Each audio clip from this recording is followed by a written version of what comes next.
Good morning, students. Today we shall be continuing with the third chapter of your course, that is deep water. Okay. Now, the writer of this chapter is William Douglas, and he was born in Maine, Minnesota, and a brief description is given about him that after graduating with a Bachelor of Arts in English and Economics, he spent 2 years teaching high school in Yakima. After that, he got tired of his career. With the then he decided to pursue with the legal career. He met Franklin D. Roosevelt at Yale and became an advisor and friend to the President Franklin D. Roosevelt. Now he has written some excerpts. And this one it is the excerpt from Men and Mountains. Men and Mountains, which was written by William Douglas. It is an autobiographical excerpt. You can say that it is an autobiographical excerpt because it is something which happened with him. In this essay, he talks about his fear of water and thereafter how he finally overcame it. Now, the whole fear that he experienced in water has been explained very vividly, and before some meanings are given, the words are given, the tricky words that you will be getting in the chapter, like treacherous means dhokebaz. Subdued my pride means, that is, I gave up my pride, I gave up my fear. Then flailed at the surface means floating on the surface. Fishing for landlocked salmon. Salmon, it is a type of fish. Simply it means fishing. Misadventure, some accident that happens. Bob to the surface like a cork. एक cork की तरह से ऊपर आ जाना एकदम से पानी पे.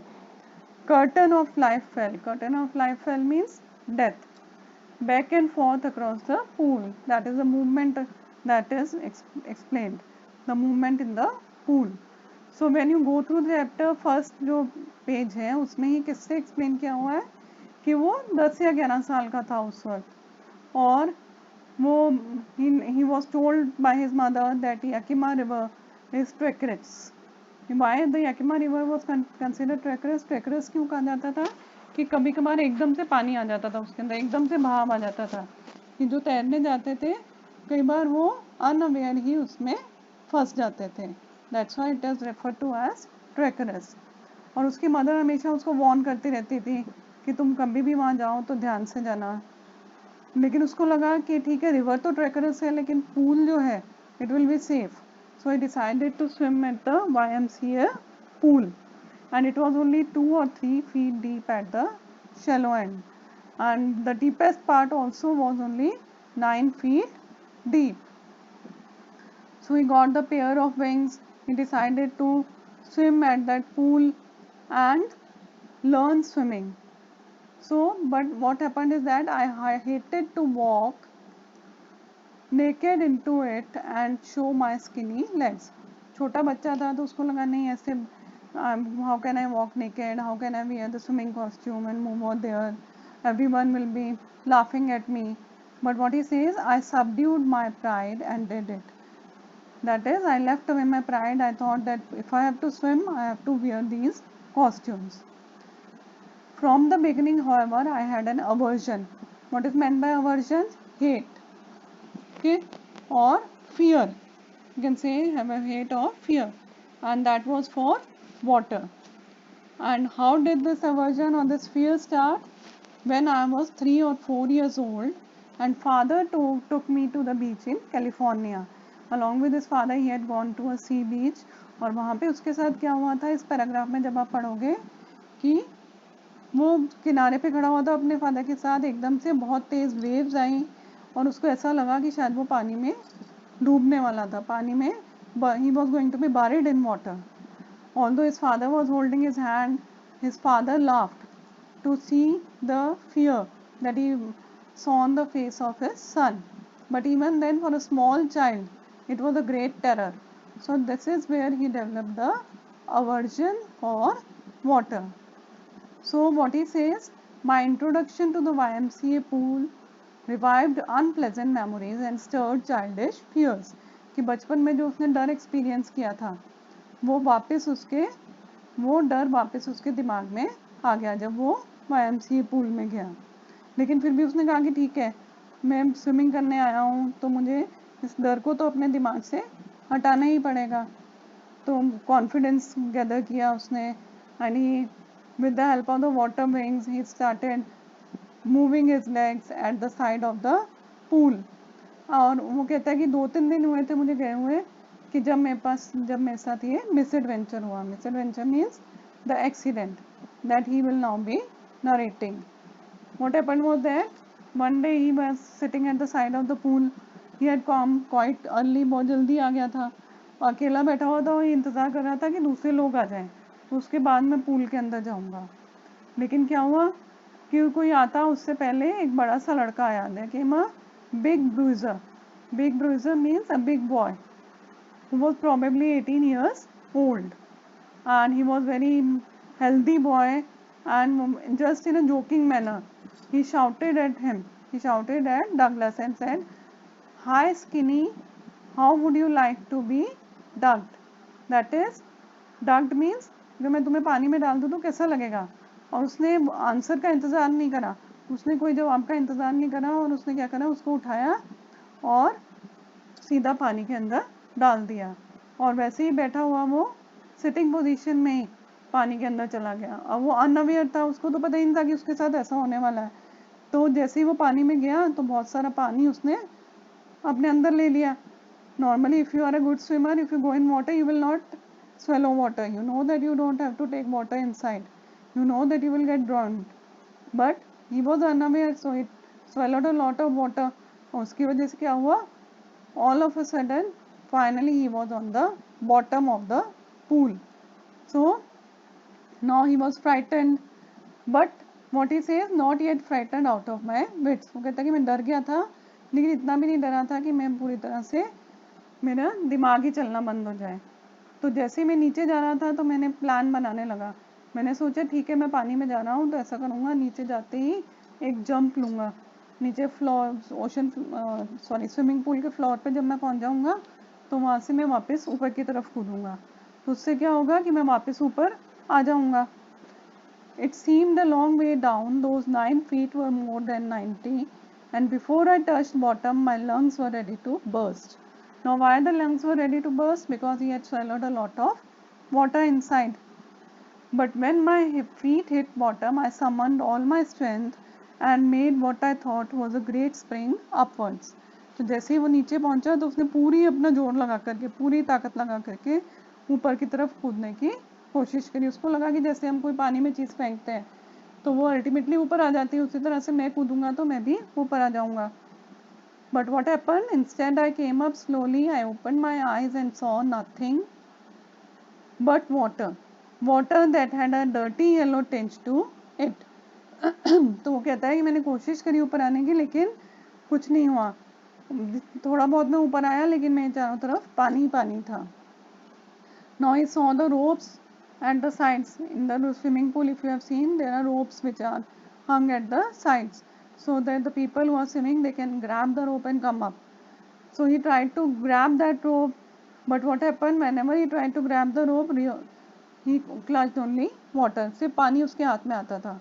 क्योंकि पानी में था वो तो उसको ऐसा लगता था कि रस्सी नीचे है, लेकिन रस्सी नीचे की बजाय काफ़ी ऊंची होती थी और वो रस्सी की बजाय पानी ही उसके हाथ में आता था. So now what was happening? He started getting suffocated. कि इतना सारा उसने पानी गल्प कर लिया था, इतना सारा पानी स्वेलो कर लिया था कि अब उसको सफोकेशन होने लग गई. उसने चिल्लाने की भी कोशिश करी कि वो कोई आ जाए मुझे मदद करने के लिए, लेकिन जैसे उसका आवाज़ जो है वो बाहर ही नहीं निकल रही थी उसके मुंह से.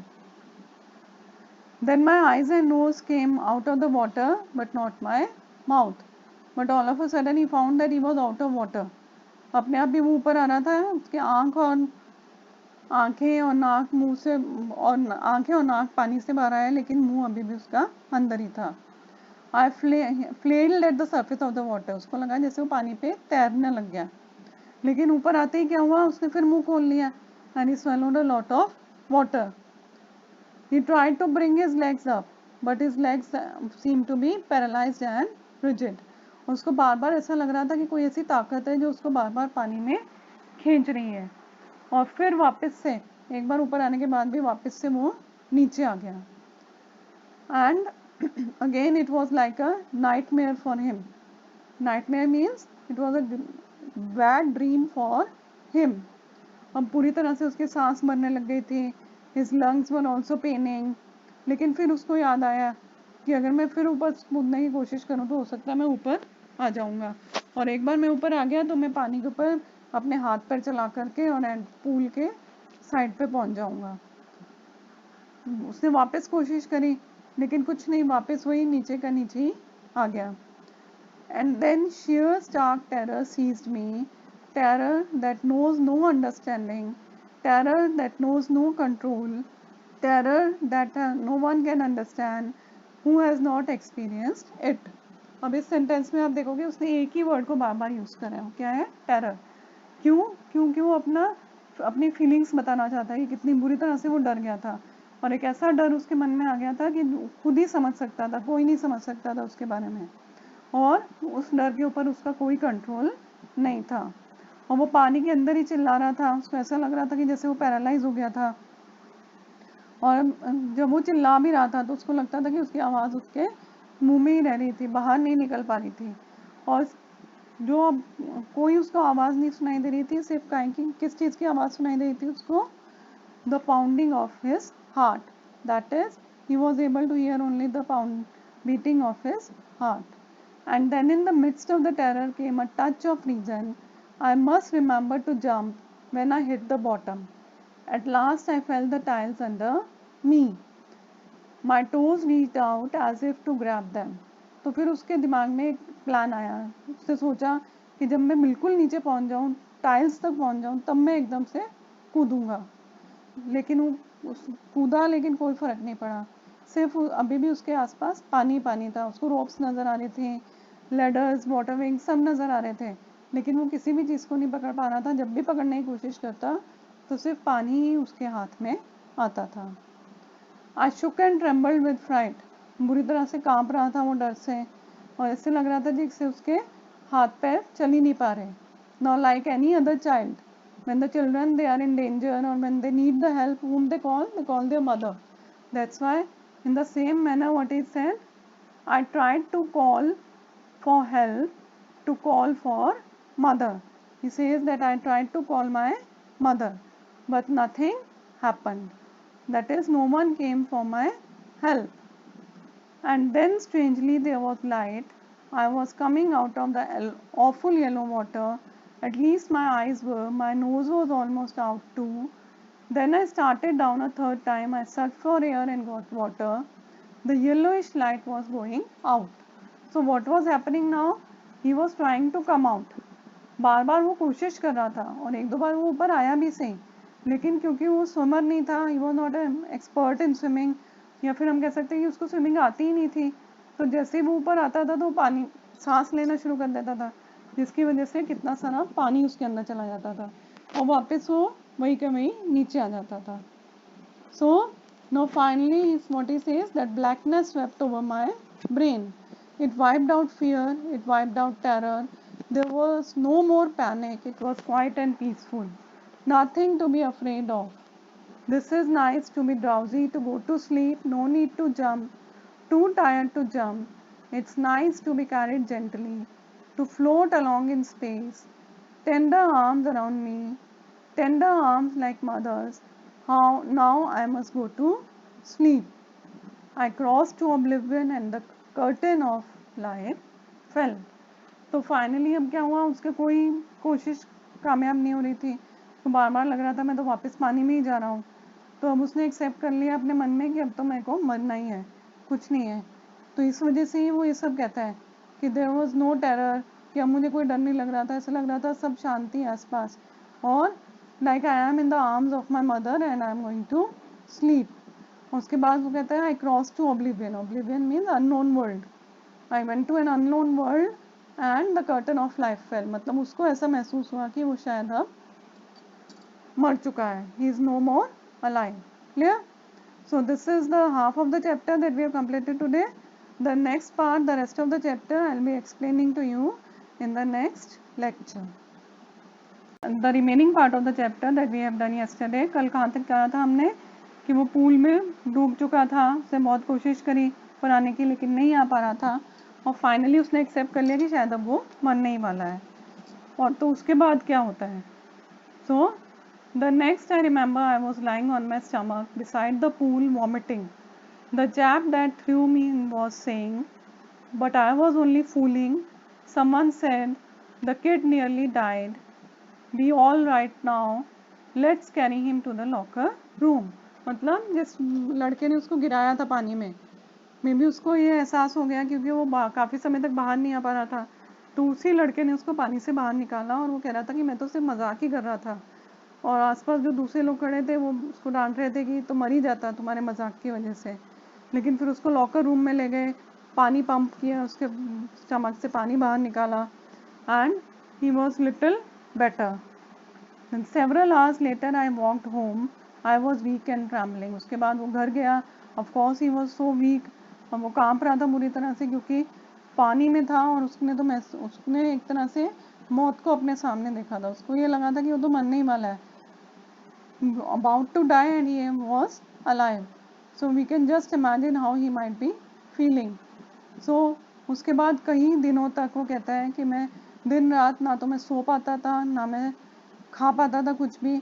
कुछ जरा सी भी कोई आहट होती थी तो मेरे पेट में आवाज़ होने लग जाती थी. वही डर वापस मेरे मन में आ जाता था. और वो कहता है कि उसके बाद दोबारा मैंने पूल पे जाने की कभी कोशिश नहीं करी क्योंकि मेरे मन के अंदर पानी का इतना ज़्यादा डर बैठ गया. फिर कई साल बीत गए. उसके बाद उसने कई जगहों के बारे में, कई झरनों के बारे में, लेक्स के बारे में सुना, लेकिन जब भी वो सोचता जाने की तो वही डर उसके मन में आ जाता. His legs started becoming rigid. Icy horror would grab my heart. कि इतना भयंकर वो डर जो था, बुरी तरह से कंपा देने वाला उसका जो डर था वो वापस उसके मन में आ जाता था. This handicap stayed with me as the years rolled by. कि जैसे जैसे साल निकलते गए उसका वो डर उसके मन में बैठा रहा. और पूरी फैमिली फिशिंग के लिए जाती थी, वाटर स्पोर्ट्स के लिए जाती थी, लेकिन वो सिर्फ किनारे पे बैठा हुआ सबको देखता रहता था. Most of them they went for canoeing, boating, swimming, but although he was also very fond of all these sports, but he was not able to go inside. तो उसने हर कोशिश करी अपने डर को दूर करने की, लेकिन फिर भी वो डर नहीं हटा. तो एक दिन वो कहता है कि अक्टूबर में मैंने डिसाइड करा कि मैं एक इंस्ट्रक्टर अपॉइंट करूँगा और वो मुझे स्विमिंग सिखाएगा. तो फाइनली जब उसने पूरा डिटर्मिन वे में डिसाइड कर लिया तो वो पूल पे गया और वहाँ पे वो कहता है कि मैं 5 दिन तक प्रैक्टिस करता था वीक में और रोज़ 1 घंटा प्रैक्टिस करता था. और इंस्ट्रक्टर उसको कैसे सिखाता था, the whole description it is given over here. पूरा यहाँ पे एक्सप्लेन किया हुआ है एक एक स्टेप कि कैसे वो सिखाता था. तो वो कहता है कि इनिशियली तो इंस्ट्रक्टर मेरे कमर पे बेल्ट बांध दी उसने, और वो बेल्ट जो है वो एक पुली से अटैच थी. और उस पुली से जब वो उसको रस्सी को छोड़ता था तो मैं धीरे धीरे पानी के अंदर जाता था, फिर वापस वो मुझे बाहर निकाल लेता था. और शुरू में तो सिर्फ मेरे पैर ही पानी के अंदर जाते थे. तो वो कहता है लेकिन जैसे ही मेरे पैर पानी के अंदर जाते थे that old terror return and my legs froze. वापस से वो डर मेरे मन में आ जाता था और मेरी टांगें ऐसी हो जाती थी जैसे फ्रोजन, बिल्कुल जमी हुई. It was 3 months before the tension began to slack. Slack means become less. कि 3 महीने लग गए मुझे उस डर को थोड़ा कम करने में. कहता है कि पहले मुझे पैर पानी में रखना सिखाया, फिर धीरे धीरे पानी के अंदर जाकर कैसे मुझे एक्सेल करना है, क्या मुझे इनहेल करना है, वो सब उसने मुझे सिखाया. और I repeated the exercise hundreds of times. Bit by bit I shed part of the panic that seized me when my head went under water. तो जब भी उसका सर पानी में जाता था तो वापस वही डर आ जाता था उसके मन में, लेकिन फिर वो धीरे धीरे हिम्मत करके कोशिश करता रहा. Next, he held me at the side of the pool and had me kick with my legs. For weeks, I did just that. At first, my legs refused to work, but they gradually relaxed, and finally, I could command them. Thus, piece by piece, he built a swimmer. कहता है कि एक एक करके steps सिखा करके उसने मुझे एक तरह से स्विमर बना ही दिया. पहले तो वो एक एक स्टेप ही सिखाता रहा, फिर उसके बाद में फाइनली उसने उस सबको किस में कर दिया. It was an integrated whole. That is, उसने मुझे एक साथ स्विमिंग करना बताया कि कैसे एक साथ स्विमिंग करना है मुझे. फिर उसने कहा कि तुम अब स्विमिंग कर सकते हो. I did. The instructor was finished. ने कहा कि मुझे उसने अपने सामने स्विमिंग करवाई, मैंने स्विमिंग कर ली. इंस्ट्रक्टर वॉज फिनिश मतलब इंस्ट्रक्टर का काम पूरा हो चुका था, अब उसका कोई काम नहीं था. But I was not finished. What he says is that, लेकिन मेरा काम अभी पूरा नहीं हुआ था. क्यों? क्योंकि अभी भी प्रैक्टिस की जरूरत थी. Tiny vestiges of the old terror would return. कहता है कि जब भी मैं पूल पे जाता था तो वापस वही डर जो है, डर का जो बचा हुआ पार्ट था वो मेरे मन के अंदर वापस मेरे को वही डर वापस लौट करके आ जाता था. फिर वो कहता है कि जुलाई तक ये सब चलता रहा, मैं फिर भी सेटिस्फाइड नहीं था. तो फिर मैंने डिसाइड करा अपने आप से लेक्स पे जाने का. आई फर्स्ट ही went to lake Wentworth in New Hampshire. वहाँ पे जाके उसने स्विमिंग करी, सारे स्ट्रोक्स की प्रैक्टिस करी. कहता है कि जब मैं पानी के बीच में था तो वापस वो डर मेरे मन में आया, लेकिन फिर मैंने उस डर की तरफ हंसते हुए बोला कि नहीं, अब तुम मुझे नहीं रोक सकते. Now no one can stop me. फिर भी वो बोला कि अभी भी मेरे I had the residual doubts. अभी भी मेरे मन में डाउट्स थे.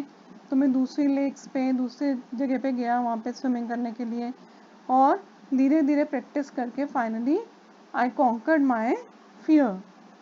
Then what he says, the experience had a deep meaning for me, as only those who have known stark terror and conquered it can appreciate. कि मेरे मन में जो डर था वो सिर्फ वही लोग समझ सकते हैं जिन्होंने ऐसा डर खुद महसूस किया हो. In death there is peace. Of course, after dying no one knows what is going to happen.